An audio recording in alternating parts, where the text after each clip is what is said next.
پرانے وقتوں کی بات ہے، ایک جنگل میں ایک قبیلہ آباد تھا۔ اس قبیلے کا ایک سردار تھا۔ وہ سردار بہت ہی سنگ دل اور عیش پرست تھا، لیکن وہ سردار بہت بڑا جنگجو بھی تھا۔ اس کے سامنے بڑے بڑے سپاہی اپنے گھٹنے ٹیک دیتے تھے۔ وہ اتنا شاطر تھا کہ اس کے جاسوسوں کی طرف سے آنے والے خطوطوں کو وہ اپنی کمر کے ساتھ باندھے رکھتا، تاکہ اس کا سب سے ذاتی سپاہی بھی ان خطوط کو نہ پڑھ سکے۔ وہ سردار بہت جنگیں لڑتا اور بڑی آسانی سے جیت لیتا تھا۔ یہی اس کی کامیابی کی سب سے بڑی وجہ تھی کہ وہ کسی پر بھی اعتبار نہیں کرتا تھا۔ وقت گزرتا رہا اور اس کی دہشت ارد گرد کے تمام قبائل میں بڑھ گئی۔ جب دوسرے قبائل کے ایک سردار نے دیکھا کہ وہ سردار ہم پر حاوی ہو رہا ہے، تو اس نے ایک ترکیب سوچی اور اس کے ساتھ دوستی کا ہاتھ بڑھا دیا، اور دوستی میں تحفے کے طور پر اس ظالم اور سنگ دل سردار کو بہت ہی خوبصورت اور حسین و جمیل کنیز دے دی۔ سردار نے جیسے ہی کنیز کو دیکھا تو اس کا عاشق ہو گیا۔ وہ سردار ہر رات اس کنیز کے ساتھ ہم بستری کرتا، اس کے جسم سے خوب لطف اٹھاتا۔ اس سردار میں بہت بڑی کمزوری تھی کہ جب وہ اس کنیز کے ساتھ ہم بستری میں مصروف ہوتا تو اسے ہوش نہیں رہتا تھا کہ کون کیا کر رہا ہے۔ ہم بستری کے دوران وہ کنیز خطوط کھول لیتی اور اس کو پڑھ کر پھر باندھ دیتی تھی۔ ایک دفعہ وہ سردار بہت بڑی جنگ لڑنے کے لیے اپنے سپاہیوں کو اس نے تیار کیا۔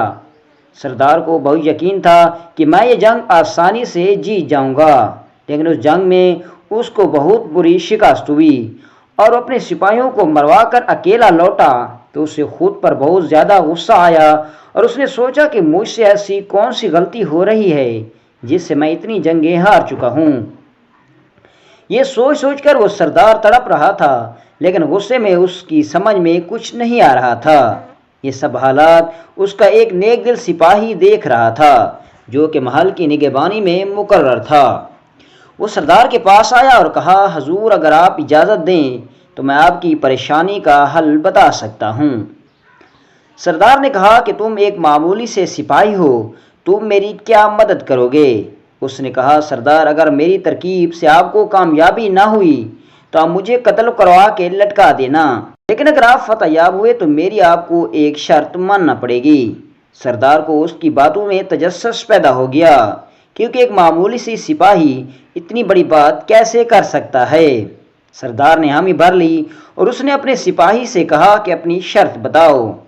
اس نے کہا، حضور آپ ان حسین و جمیل لڑکیوں سے زنا اور بدکاری وغیرہ سب ختم کر دیں گے اور اللہ سے توبہ کر لیں گے۔ سردار نے کہا، اگر تیری ترکیب سے مجھے نفع ہوا تو میں تیری شرط ضرور مانوں گا۔ سپاہی نے کہا، حضور جب آپ اس کنیز کے ساتھ ہم بستری کرنے جانا تو اس سے پہلے اپنا پانی نکال دینا اور اس کے ساتھ ہم بستری کا ناٹک کرنا، اور اس دوران یہ تلاش کرنا کہ وہ کنیز اس دوران کیا کرتی ہے۔ سردار نے اب ایسا ہی کیا۔ جب سردار اس کے ساتھ ہم بستری کرنے لگا تو اس کنیز نے سمجھا کہ سردار پہلے کی طرح میرے جسم کی لذت میں ڈوب گیا ہے، تو اس نے اس کی کمر سے وہ خطوط کھولا، اور جیسے ہی خطوط کھول کر پڑھنے لگی تو سردار نے اس کے بازو سے پکڑ لیا اور اس سے پوچھا کہ یہ کام تم کب سے کر رہی ہو اور کس کے لیے کر رہی ہو؟ پہلے تو کنیز صاف صاف مکر گئیں، لیکن جب اس کی جان پہ بنتی دکھائی دی تو اس نے سب کچھ اگل دیا، اور اس کے بعد سردار نے اس کنیز کو اس سردار کی مخالف استعمال کر کے اسے بڑی آسانی سے شکست دے دی اور اس کے سارے قبیلے پر قبضہ کر لیا۔ اور اس کے بعد جیسے ہی وہ سردار جنگ سے واپس لوٹا تو اللہ کے حضور سجدے میں گر پڑا اور اللہ سے اپنے تمام سابقہ گناہوں کی معافی مانگ لی، اور اللہ سے وعدہ کیا کہ میں آئندہ کسی بھی نامحرم کی طرف اٹھا کر بھی نہیں دیکھوں گا، اور اس کے علاوہ جو کوئی بھی یہ کام اس قبیلے میں کرے گا اس کو تمام قبیلے کے سامنے سنگسار کر دیا جائے گا۔ اس کے بعد اس سردار نے سپاہی کو اپنا نیا وزیر مقرر کر لیا، اور اب اس قبیلے نے بہت بڑی فتوحات حاصل کر لیں، اور آہستہ آہستہ وہ قبیلہ ایک ریاست میں تبدیل ہو گیا۔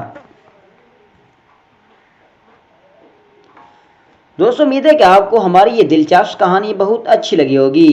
اگر آپ کو ہماری یہ کہانی اچھی لگے تو ہمارے اس کہانی کو اپنے دوستوں کے ساتھ شیئر کریں اور اس ویڈیو کو لائک کریں، اور ہمارے چینل کو بھی سبسکرائب کریں۔ ملتے ہیں انشاءاللہ نیکسٹ ویڈیو میں ایک دلچسپ اور مزیدار کہانی کے ساتھ۔ اجازت دیجیے، اللہ حافظ۔